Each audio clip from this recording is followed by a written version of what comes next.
In our last two examples here on our vector components, I'm going to start the question, give you sort of a skeletal look of how to answer it, and then get you to try it. So I'm actually going to turn this question into a little bit of a U-turn, your turn, not U-turn, your turn kind of question.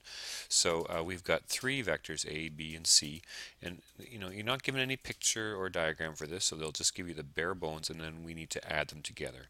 So what we'll do first of all is we're going to try to find the x component and the y component for each of these. So your first step would be to go, well, what is ax, what's bx, and what's cx, and then what's ay, what's by, and what's cy. And then when you figure all those out, the sum of all the x components will be the x component of the resultant. The sum of all the y components will be the y component of the resultant. So that is really your first step, is to do all that and figure out your Rx and your Ry. And then your second step is, well, this is a little bit automatic. You can go and say, I need to find the resultant. So if I have the x and the y, I need to add those together in a Pythagorean way here. So I'm going to say the resultant is going to be the square root of x squared, or rx squared plus ry squared, and we're going to figure out some answer there. And then we're also going to look at the angle, and we're going to say that theta is going to be equal to the inverse tan of, now you recall we're going to need the absolute value. So you're going to figure out the y over the x and make sure those are positive. Remember, those vertical lines mean that they're positive. And then we're going to get some kind of an angle. Now, just before we go and state our answer, we're going to have to look at that Rx and that Ry and figure out, looking at whether they're positive or negative, which quadrant it's in, and then where the angle is, and then what we need to do in terms of, if it's an angle 2, do we have to go 180 minus theta? If it's an angle 3, we go 180 plus theta, and so on. So then I guess, how could we write this? Adjust angle according to quadrant. According to quadrant. Messy writing, I know. So you can sort of think of this here as your reference angle, and then this part here is to figure out what your actual theta is going to be equal to. And then, so that would be part 3. If I'm going to keep a numbering system here, that would be part 3. And then part 4 would be to state your answer. Okay, so then the answer. Okay, so I'm going to pause now, and I'll let you do a bunch of work here, and then I'll come back and I'll just show you the answers.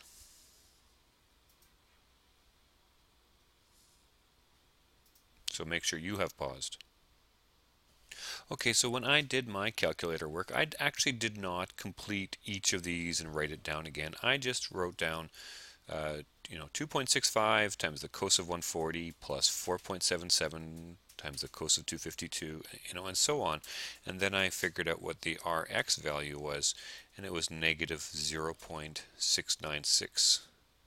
And I think it's very important to get used to putting this into the memory. Okay, so on the calculator I was using, not a fancy TI-83, just a $10 calculator, a Casio happens to be. I put this into X. Okay, so I stored that in X. If you're not sure how to do that, please take some time, ask me in class, and we'll figure it out together. And if you need to spend an extra $5 on your calculator, we'll get you one that has more than one memory in it, because it really is nice to also for your Y value. So when you do your Y values, it's 2.65 times the sine of 140 plus 4.77 times the sine of 252, and so on. And your Y value should be something like negative 4.326. Okay, so then when you do your R and you say Rx squared plus Ry squared, and again, if you've already put it into your memory, you can just, it looks kind of cool. It looks like square root of x squared plus y squared. And what did I get as an answer? I got 7, I've got to make sure I look at the right place, 4.38. Okay, over there. And then when I did my inverse tan, since they were both negative, the Ry and the Rx were both negative, type it in, I didn't have to do anything because I realized a negative divided by negative is still going to be a positive. So when I do that inverse tan, what was it? It was hold on a second. I got to find it out again. It was somewhere around 81 degrees. And then for the adjust angle part, I said, oh, well, if the x is negative, and so it would go that way. If the y is negative, then I'm in quadrant number 3. Okay, so if this is my 81 degrees, if this is my theta r, then my theta is going to be equal to 180 degrees. So theta is going to be equal to 180 degrees plus theta r, which is going to be equal to 180 plus 81, so it works out to 261. So the final answer, I would go and make sure I put units in. I'd say 4.38 kilometers at 261 degrees. Okay, so there's a lot of calculator work in this. So if you find yourself that you got something different, what I would recommend is go back and keep keying it in until you get the right answers. And the other thing is, if you can learn how to use your memory, you can follow that general rule of don't rounding off until your final answer. Okay, so let's take a look at the last question here. And this one actually on the booklet said your turn. It says, Meander exits the front door of her home and walks along the path shown in the diagram. The walk consists of 4 legs with the following magnitudes. So A is 46. I think I'm just going to write in these numbers here. So this one's 46. B, which is straight south, is 142. C is 78. And D is 89. Okay, so you're going to do the exact same idea. The first step is to figure out the x and the y components.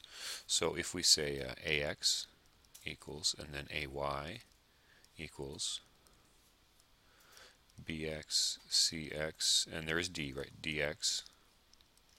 So we'll make a space first of all. Okay, and then the sum here, this will be Rx, and this will be Ry.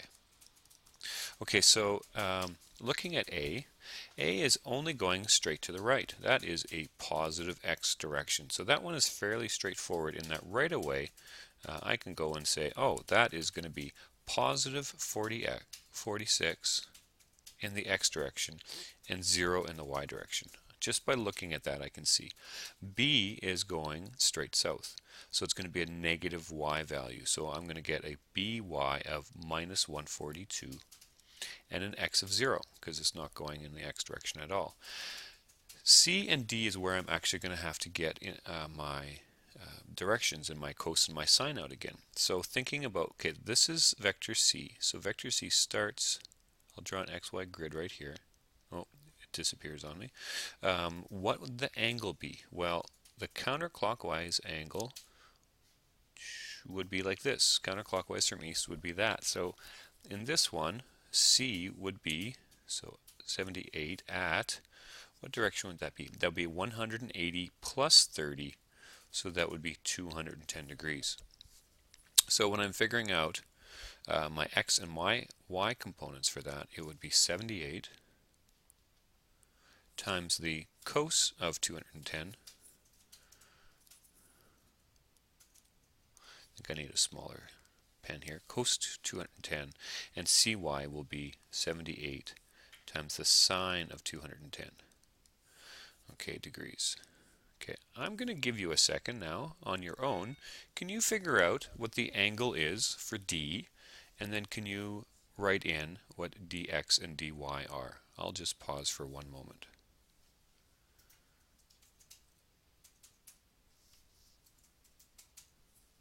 Alright, so looking at vector D, I'm going to put a grid where it's starting from, so it's heading off in this direction. So I put the grid here, and that is in the second quadrant. And if I write that is the angle in counterclockwise from east, it's going to be equal to 180 degrees minus 89, or minus 60, pardon me. 180 degrees minus 60, so I'm going to get 120 degrees there. So it's going to be 89 at 120 degrees. Okay, so writing this part in over here, we get 89 times the cos of 120 and then 89 times the sine of 120. Okay, now overall, I'm just thinking ahead before I even do my x and my y. Just thinking about all the x components here, I'm going to get a positive x here. This is a 0x. This is going to be negative, and that's going to be negative. Overall, it's starting here and it's ending there, so my resultant is actually going to look like this, isn't it? So my resultant is, it seems to me right away, I can see it's going to be in quadrant number 3. My x value should turn out negative, and my y value should turn out negative.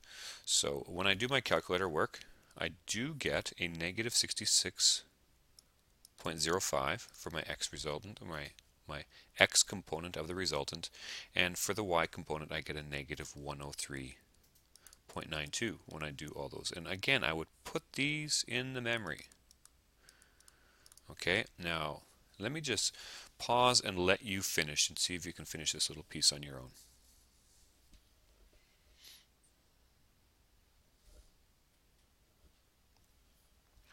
All right, the next step would be figuring out what your r value is. So my r is equal to the square root of rx squared plus ry squared. So I get an angle, a result of 123. My theta is going to be the inverse tan of the absolute value of the y over the x. Again, since this is both negative, they're both negative, I don't have to worry about ensuring that it's going to be a positive, because a negative divided by negative is a positive. I get 57.56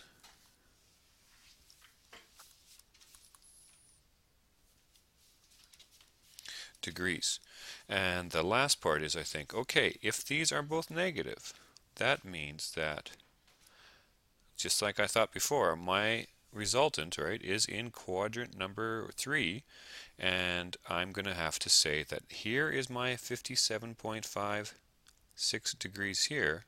So now I say, okay, that means that my angle is going to be equal to, here I'll make that theta r, so my theta is going to be equal to 180 degrees plus 57.56 degrees.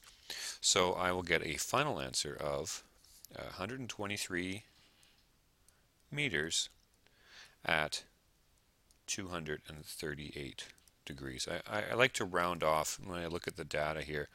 If it's given to the nearest degree, I'll give my answer to the nearest degree. Alright, so your homework, which you can do in class, is these two subbles, 3 and 5, and actually when I'm looking at this, so this is the third week worksheet, so we can do the actually worksheet 3 and 4. And tell you the truth, they're pretty easy. Like even number 4, they've got pretty easy questions in there, so it's really not too challenging. I'll give you a few more challenging questions when we get to the review before the quiz. All right, thanks. I'll see you in class.